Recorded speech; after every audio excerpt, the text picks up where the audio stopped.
now, our feature presentation. Hello, everybody. Welcome to Focus Testing, a movie about movies, and podcast about movies where we make a movie. I do that all the time. Got to work on that. Great start. Yeah, off to a great start. My name is Tristan Miller, as always, and joining me today is Blake Roark. How are you, Blake? I'm doing great. Great to be here. Thank you. Fantastic. So you just discussed a little bit of the origin behind your Twitter handle. You said it's an improv character you used to do. Is that where you started liking movies and improv? Tell me a little bit about yourself. Yeah. Well, I guess like in terms of starting movies, that goes way back when I wanted to watch Jaws. I was like, I want to say 8 or 7, which maybe too young to see Jaws in some of those scarier scenes. But just when you're a kid, like you love sharks, like, oh, this is a movie about a shark. This is great. This is just for me. But I think it was like in the middle of watching it, it's like, oh, these are characters I care about. Like this is an emotional story wrapped around the cool scenes of a shark. Like I didn't know they could make movies like this. 'Cause, like when you're that young, like you mostly Yeah. like watching the kids' films your parents take you to. But Mm-hmm. and like that was like the huge VHS tape where it's like one tape was the movie and the other tape was like how they made the movie, and that like blew my mind. So like I think I watched that making of tape more than the movie itself, and that just like really sparked my interest. Like, okay, this is how these things get made. Like this is a group effort. These things take years. They take a lot of work, but if it works out just right, lighting in a bottle, we get some amazing things out of it. And yeah, it's kind of a long way. I've never really been the best in terms of the technical side. Like I think when I was in film school, cameras, lighting, that was just like a foreign language when I was having to like study up on those. But the creative side, like the analysis side, just fascinated me. So that's kind of really found my niche. And yeah, I did love to perform in high school, and I had the character Neil Nevins, which is my Twitter handle.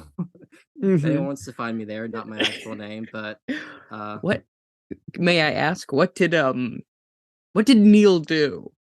Am I speaking to yeah, Neil Neil. now? May I speak to Neil? Like, No, this is inside the actor studio. yeah, exactly. Can you give us the Neil Nevins? Gibbons. Yes, precisely. My Isn't class. Yep. Yeah, it was like for group scenarios. Like I know we did the game where it's like you're at a party, someone's gonna come through the door. Like who's this character? And Neil Nevins was always the expert who could handle like whatever situation was going on. So like I always try to make a habit of not being the first person, like maybe one of the last ones. Like let's say there's a tiger on loose at this party and an acrobat. So I'd come through the doors, like kind of do a Chris Farley. What was that character? Motivational speaker. Oh yeah. Down by the Yeah, river. just kind of Yeah, I got. the hitch Yeah. the pants, like straighten the glasses. Like this is Neil Nevins here, professional tiger tamer and acrobat executioner. And just Excellent. find a way to tie it into whatever was going on. It always brought the house down. I think it got to a point where my theater teacher was like, "You got to do something else. It can't always be Neil Nevins." So I'm more Neil than Blake at this point. You say. yeah, That's very good. sending used condoms to my coworkers, just putting the Joker makeup on, damaged on the forehead.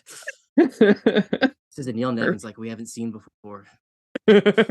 That's excellent. So I'm gonna go down to my trivia questions. I always start and end with the first two questions here. The first one is, what is movie? What is movie? Movie is moving images, and they make you go ee! With excitement. If they're Excellent. Excellent. What director, in your opinion, makes for the best actor? Director that makes for the best actor. Ooh. Yeah.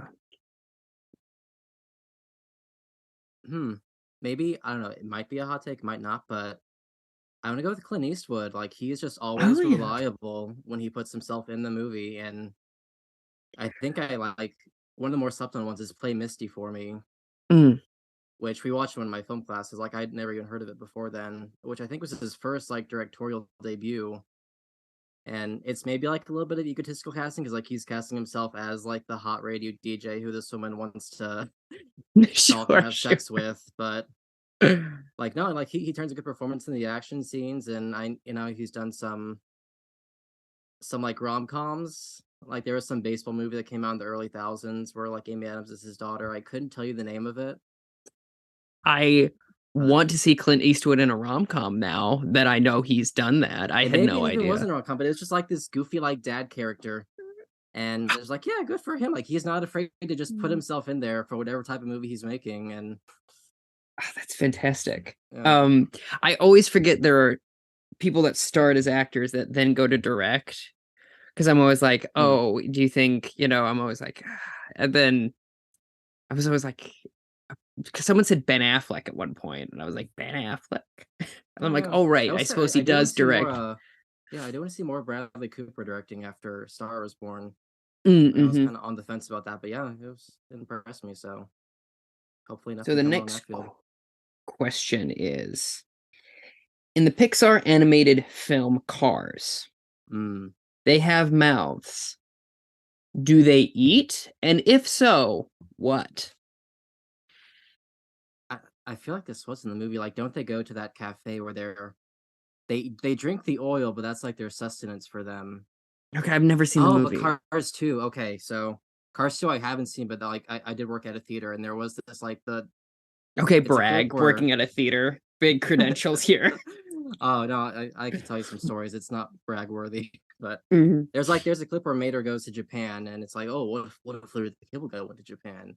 He would mistake wasabi for pistachio ice cream, which does happen. So like he asked for a big scoop of Hmm. wasabi like he would ice cream. So ice cream exists. Like there Huh. are food forms in this universe, but they also need oil for sustenance. Like I feel like the more you really scratch the surface of the Cars universe, just the deeper the hole gets, and it's not a hole I want to go down.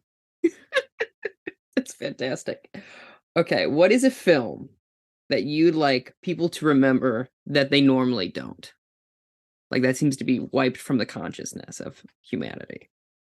Um, I guess my traditional answers have actually kind of gotten a resurgence as of the last couple of years, but I'd have a serious one, which is True Stories, directed by David Byrne, probably my favorite movie of all time. But Mm-hmm. up until it got a Criterion release in like 2018, just really no one knew about it. Like it didn't get talked about much. It wasn't on any streaming. It still isn't. Like Warner Brothers owns it, but it's not on HBO Max on Criterion. But it is just a very endearing, sweet little film about what if David Byrne came to this small Texas town and just kind of showed you the people around it, showed you their stories and what they're going through. And in between, there's a whole bunch of really kick ass talking head songs. That sounds And I great. love it. Yeah, someone who used to live in Dallas, like I've been to the locations where they filmed it. Like I recognize that scenery and it's very personal to me. And then on the less serious answer, that would Mm-hmm. definitely be 1994's Clifford, starring Martin Short, Yes. which again on the Okay. resurgence. Yeah, did you want to talk about Well, that one?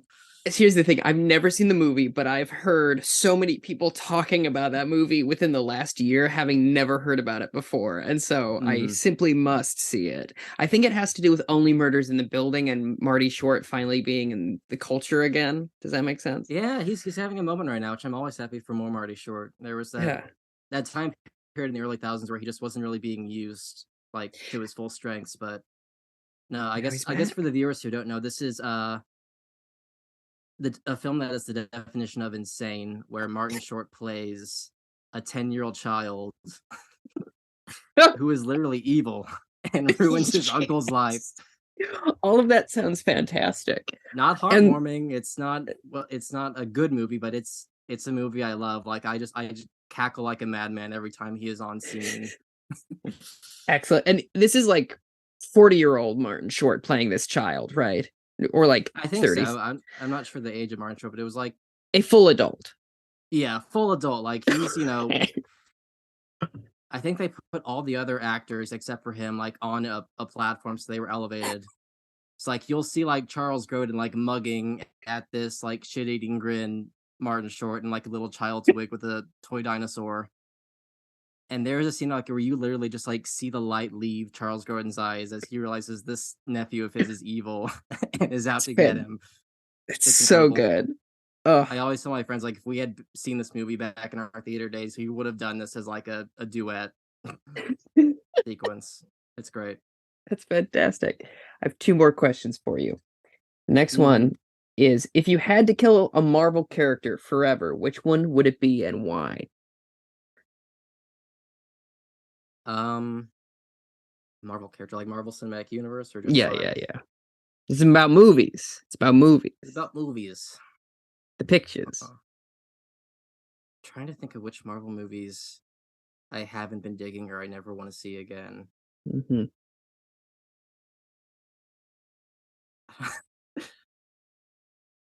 Okay, so you have to bear with me on this Mm-hmm. but it would be Scarlet Witch, Okay. and that's not a sexist thing. That's not it's because she's a girl. I never want to hear the accent again. That is And true. I know I'll give credit to Elizabeth Olsen. She has been moving away from the accent, but Yes. it literally sounds like Tina Fey in the Muppets Most Wanted movie. Oh, That's yes, all I can think about. it. Can I tell you? I'm with you 100%. That was the nicest thing about WandaVision was the fact that she was not doing the accent, Yeah, she can just be and I was like, herself. Like, "Oh, this was great. She's great in this." Oh, that's fantastic. And finally, as always, why do you think Austin Powers is so sexy? What about him? oh, it's the chest hair. It's the chest hair. It's the chest hair. Yeah. The like virility because of the chest hair. Interesting. Mm-hmm. Yeah, the man's Excellent. like an animal. And I think So, like mhm. really quick, like there's behind the scenes footage on the DVD of Goldmember where they're like showing the shooting of the college sequence where like they're literally like taping the hairy chest to the guy who's playing young Austin. It's surreal. That is fantastic. I did not know that. That's very good. Um, are you ready for the game? Yeah, let's get to it. I will get a random word. Here we go. Team. Team. Team. Ooh, team. So Sounds like a buddy movie. it does sound like a buddy movie. I think I have a kind of notion right away if you want to hear it, or if you have something, let me know. Yeah, yeah. Um, You get started. I'll see what I can get the gears going. I think it's about some biologists trying to search for new life on Mars, and then they find out that it is in fact teeming with life. That's where my mind goes. Mm. And I think a buddy cop or a buddy movie would be great for that. Like there's these two scientists, and they like kind of an odd couple thing going off of your thing where they're going to Mars. It's like planes, trains, and automobiles, but in space. How does that sound? That'd be fantastic. So If John Candy were still with us, I think a sci-fi would have been a fantastic fit for him. in my mind, I'm now just superimposing him as Barf from Spaceballs next to. Mm-hmm. Yeah, actually, like where my mind is going, like when you think of Mars, is like, can we like fan cast actors who were Oh past, yeah, or is that absolutely. breaking Yeah, limits? yeah. We No, you're fine. reunite Steve Martin and John Oh, Candy, and we fantastic. kind of like have the Martian approach where they're stranded on Mars, and we'll maybe go like that's the twist is it's teaming with life. But for that first half, it's like he's stuck on Mars in this outpost with the person he hates the most, Mm-hmm. who is on his team. Like the rest of the scientists, like left him behind. Because there And was maybe some there's a fake out. emergency. Yeah, maybe there's a fake out where he thinks he's by himself, and he's like, "Well, you know what? This isn't so bad." Mm-hmm. But then he like hears a toilet flush, and you see John Candy I like that a coming lot. out with Where like the Mars Times newspaper. That's very good. I like that a lot. May I for the title, I feel like it's got to be planes, trains, automobiles, and spaceships. Is the And Mars buggies or Mars Yeah, Mars rovers, buggies. whatever. Yeah, yeah. I like that a lot. I like the fake out. Like Steve Martin's like, oh my God. And then he finally like so it's like the first 5 minutes are just them getting there. And then there's like 15 minutes of just Steve Martin thinking he's like Yeah, everyone I think we really should thinks. have a sequence where he's going through all the stages of like grief, denial, Hmm. acceptance, Hmm. and when he's made his peace with the fact that he's alone is when we bring in John Candy. Excellent. I love it. That's so good. And then what about this? They're like, obviously they're not getting along, famously they don't like each other really. But at a certain point, they do discover that there is life on Mars. David Bowie Mhm. finally has his question answered. And either they get life on Mars, but it's a kind of almost a viral sort of life. And so it gets a sample of John Candy's DNA. and then replicates so many John Candies because this is what it thinks that humans are. And so it's just one Steve Martin and like 12 John Candies. Oh yeah. And I'm thinking we actually get kind of dark with it near the end. So Mm-hmm. like let's have them out on like a mission, like in their suits, like far from the post. And this is maybe after the middle of the movie, like Steve Martin is done. He's at a Mm-hmm. point where he's about to kill this guy. So Mm-hmm. he's kind of weighed it in his mind, like it's not something he wants to do, but he just cannot go another day with him. So he like pulls the oxygen on John Candy's and just kind of like pushes him in a ditch. And I Oh think John boy. Candy's like still kind of being like naive, like, oh hey man, hey, what's going on, buddy? Yeah. Buddy, hell. As Steve Martin's just kind of like hopping away, abandoning him. And we have like a night where Steve Martin's by himself at the outpost.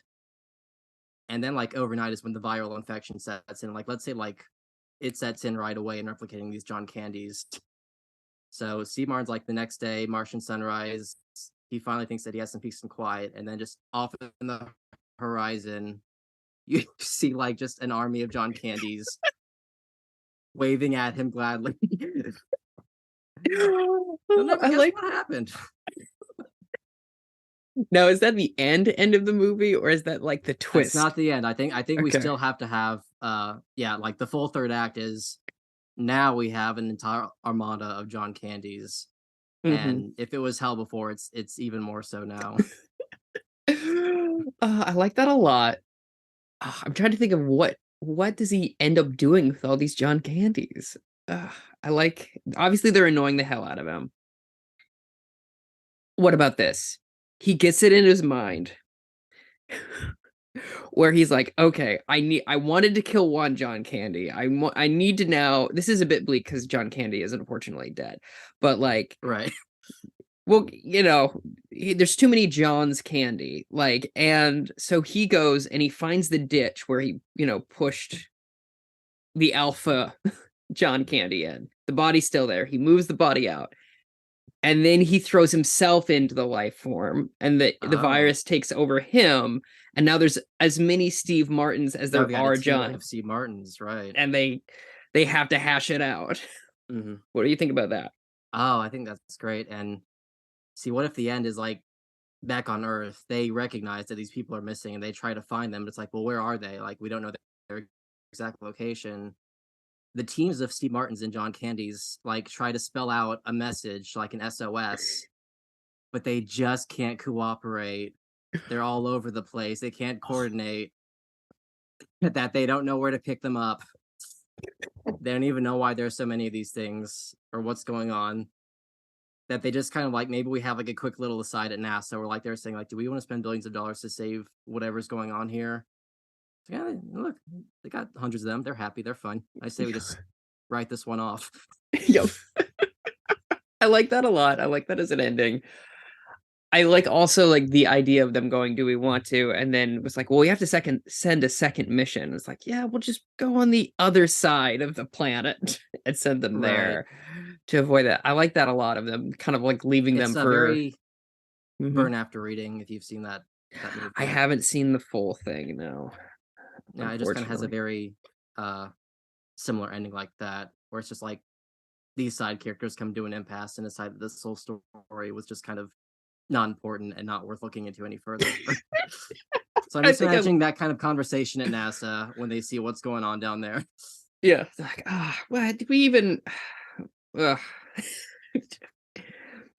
like the they're having a good time. Yeah, they're having a good time. I like this idea that also NASA is somehow like kind of sent both of them away because no one likes them. Mm-hmm. Like they're like, okay, let's just get these guys out the door. Ugh. Okay, I think that's definitely a movie we've made. Who do you think should direct this picture? Do you think? It is kind of a comedy. It goes to dark places, so I'm gonna pull out one of my favorite directors, who I'm always wanting to see more of, is Joe Dante. Joe Dante. What do I know him from? I know that name. Gremlins, Inner Space, Matinee. There it is. Perfect fit. Looney A Tunes plus. back in action. Maybe doesn't want There to it talk about that one is. so much.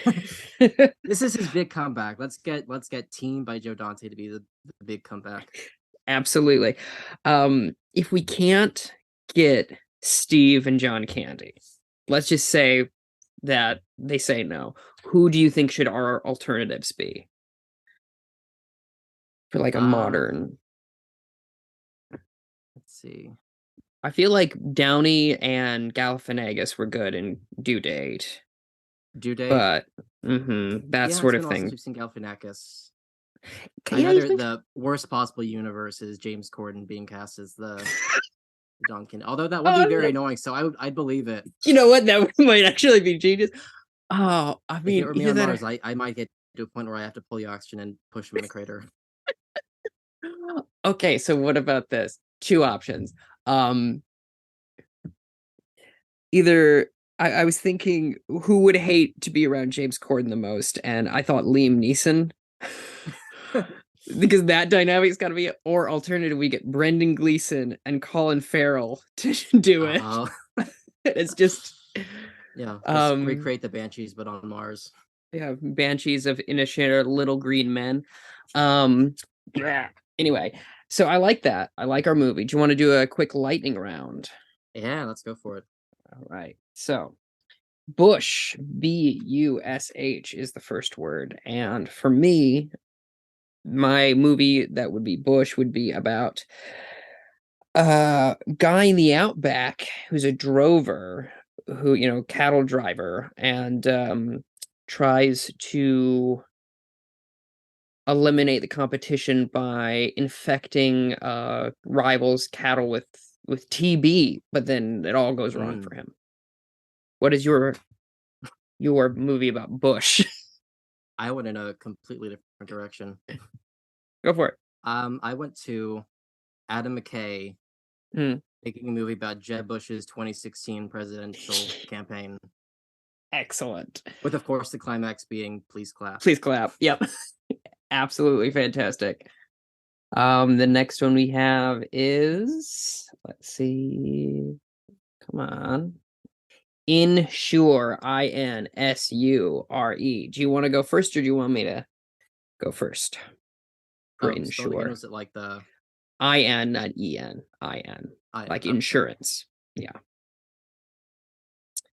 I think going to the insurance, it might be like a revenge or like a heist type film. Like let's say like it's just a put upon worker who like just had this like, I don't know, maybe they tripped on their way to work, like into the train station, like had this really bad like leg injury or foot injury, and the insurance is denying their claim.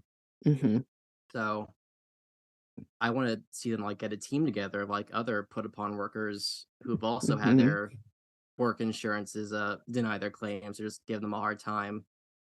And they also have their injuries. So like I want to see them like do a heist of the big insurance company while like one guy's still like hobbling on one foot.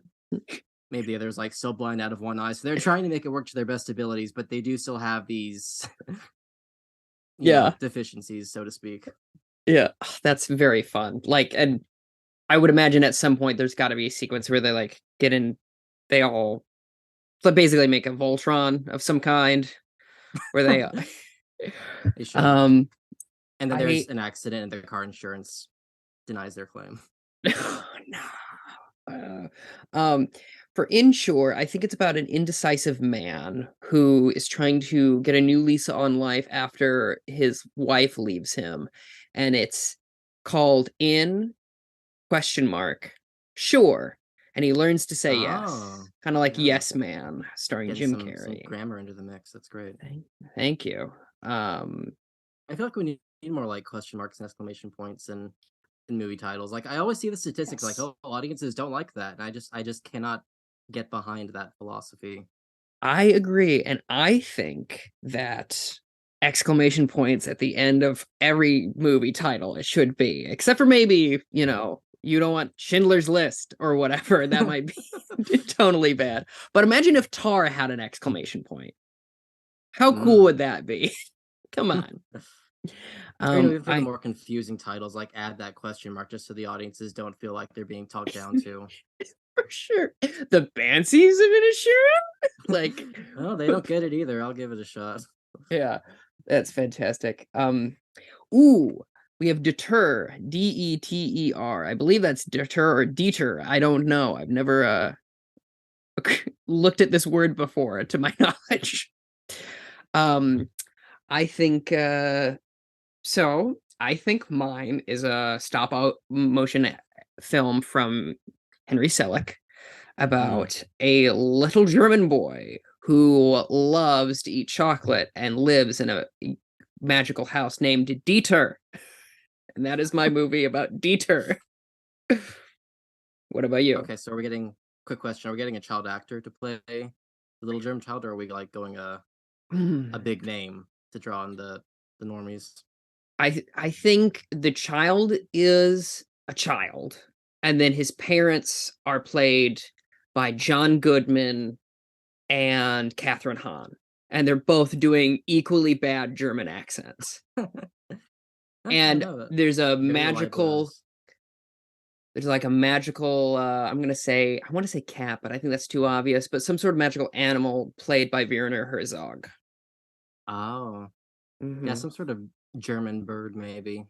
A bird is perfect. A Werner Herzog. Yeah. All right. What do you got for a detour or deter for me? For deter, I'm going to romantic comedy. Nice. Like, let's say like this young couple like breaks up, and it's a mutual breakup. Like they're both very accepting, but let's just say like the guy is the kind of like, oh no, I've been thinking like, let's try this again. Like, you were right. I want to change. I want to do this, and just the girl just nope. She wants to be done. She wants to see other people. So just time and time again, he keeps trying to reopen this relationship, and it gets to a point where she has to start doing these outrageous things to deter him, to off put him, and like maybe she's like doing something outrageous, like walking out naked and like causing a public scandal. And he's just like, yeah, I saw this on the news. We'll get you help. We'll talk to the right people. I think if anything, you need a friend back in your life more than ever. That's kind of the cat came back of relationships. You can't get rid of this guy. I like that a lot. I feel like you need someone like really, really who has like a really lovely quality about them, like a Reese Darby or a Jason Sudeikis, where you're like, Oh, Reese Darby's perfect. Yeah, it'll be, yeah, we'll get you help. And this other person's going and saying that's very good. Okay, we got one more, and we will do. Let's get a good one. Ambition. I leave it to you first, if you don't mind. Ambition. I'm actually gonna go to a place that I can really probably relate to. Very personal is kind of a coming of age story. Like that age, like right around end of high school, early college. Say this student who just very aimless, no idea what they want to do, no real drive to do anything. All their friends know where they're going, know their fields of study, know what they want to do long term, and it doesn't click for them. So it kind of gets to a come to Jesus point of like, I need to figure out my life. So just through a series of escapades and montages, they just try a little bit of everything career wise. And kind of this maybe a ticking clock to college applications. Like this is going to close, a month before the end of graduation. So they're just like meeting all these different people, like doing all these things. Like let's say they try construction. Let's say they try like marine biology. But a little bit of comedy, but also kind of has like a heart to it. Like this, idea that I think people really need to know that you don't need to know exactly what you're going to do for the rest of your life when you're young.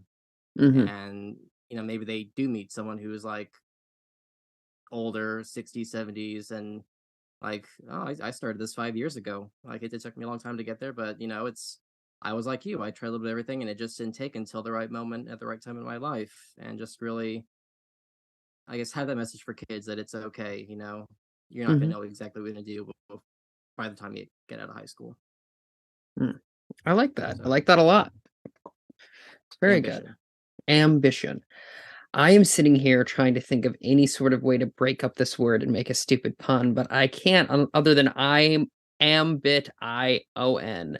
So it's about a bunch of computer bits that they realize that they're sentient. They come to realize that they ambit ion. I don't know. That's nothing. So Maybe Ambidian. Ambidian, That's the name of yeah. the program. Ambidian. Ooh, actually, I kind of like that. I think ambition. I'm going to go with. It's about a chef, a guy that wants to be a chef. That's in right now. I could sell a chef movie pretty easy. And it's what the bear really opened that up. It's about a guy who wants to be a chef.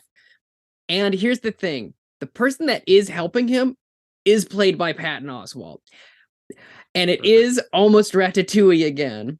Ratatouille, T-W-O-E, if you will.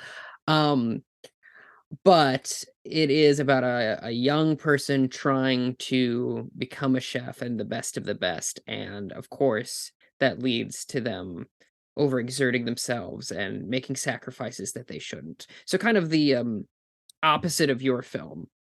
Of like, I know exactly what I want and I'll do anything for it, but that undermines all of this other stuff. Anyhow. Yeah. Kind of not my strongest work of cooking. Sure. Yes. Oh, here's an idea. Okay, what if we do what M. Night did with Split? Like, let's say the end of Ambition, this guy's like at his own restaurant. He's like, yeah, wasn't there this one chef that like had a food truck, and, like reinvented the Monte Carlo sandwich and like toured the country? And then we like pan over to Jon Favreau sitting at a table. His name was Chef. It's a secret sequel for Chef 2. Chefing it up. You go into Ambition, you walk out for like the big movie where they set up the next one, where this chef is going to meet Chef from Chef. Perfect. I could not love it anymore. Thank you very much, Blake. What do you want people who listen to this program to know about you? What are you up to? What am I up to? I'm really just kind of I'm just some guy. That's the best way to put it. Yeah, I'm in Chicago. Go to the Music Box, Gene Siskel a lot. If we're ever at the same film, say hi. I work in broadcasting, love what I do, love movies. You can follow me on Twitter. I talk about movies and TV a lot at Neil Nevins, Neilnevins, all one word. I post cute pictures of my hamster. Sometimes I get a little snarkier about movies, TV, state of the industry than I'd like to. I apologize, but stick around, and there's usually a lot of sincere takes in between all that. Nice, lovely. What's your hamster's name? Can you remind? My hamster's name is Tula. And there's actually a story behind that. See, I wanted to name a hamster Possum, and my wife wasn't quite for that, but in I think Spanish, possum is Tula Queche. So we kind of got the Tula from that, and yeah, she's very adorable. That's lovely. Well, thank you very much for being on. I appreciate it. Thanks for having me. It's been a lot of fun. Yeah. If you want to get early access to the shows like this, I'm speaking to the listener now. If you want to get early access to the shows, you can go to tristanmiller.substack.com and subscribe there. But thank you very much again, Blake. Again, great movies, great time. Appreciate your time. Thank you. And hey, watch Clifford. Let me know what you think. I absolutely will. I'm staying with my parents right now as of this recording, and I might try and make them watch it. They probably have seen it and don't want to see it again. To watch for the crowd or just more people in general, engage their responses. Excellent.